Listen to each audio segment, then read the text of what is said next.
So back when I was 15, I started doing short films on YouTube for fun. Back then, you didn't do short films and things like that on YouTube for money.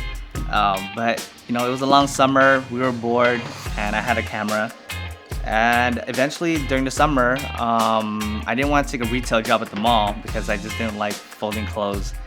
And so I ended up doing gigs where I would film for birthday parties, and eventually got bigger. With all businesses, it's work, right? And so I kind of got burnt out after a while, and I needed a break.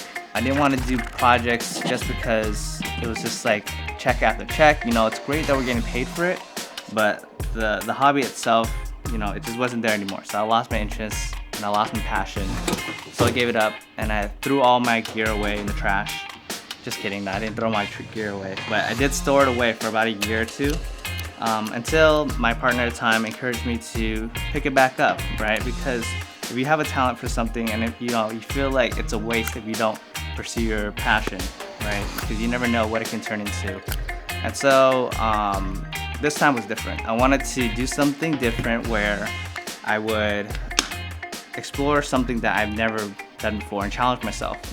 And that one thing was concert videography. I've always known about it, but I always thought it's so scary to do it because everything happens in real time. And so that idea just freaked me out. I wanted to email everybody from local bands to, superstars, right? There was no limit to who I was emailing. And so one stuck.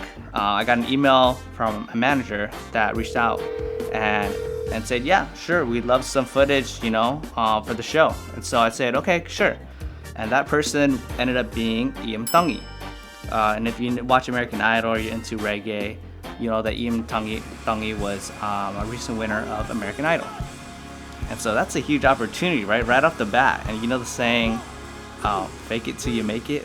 I felt like this was one of those cases where I was just in way over my head. But I couldn't say no. And, it's in Hawaii, right? And so flew over to Hawaii. Did the show and then also shared the stage with Kolohe Kai, and that ended up just opening a lot of opportunities later on, which, if you are into reggae, there was a show in California where I did for The Green, Julian Marley, and Common Kings.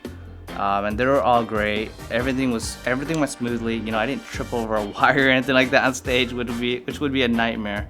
But long story short, I learned that your hobby can turn into a job sometimes, and it's important to have side projects or do things that you like, right? Because I feel like your portfolio is kind of a representation of who you are as a videographer or photographer or whatever you do, your interest is.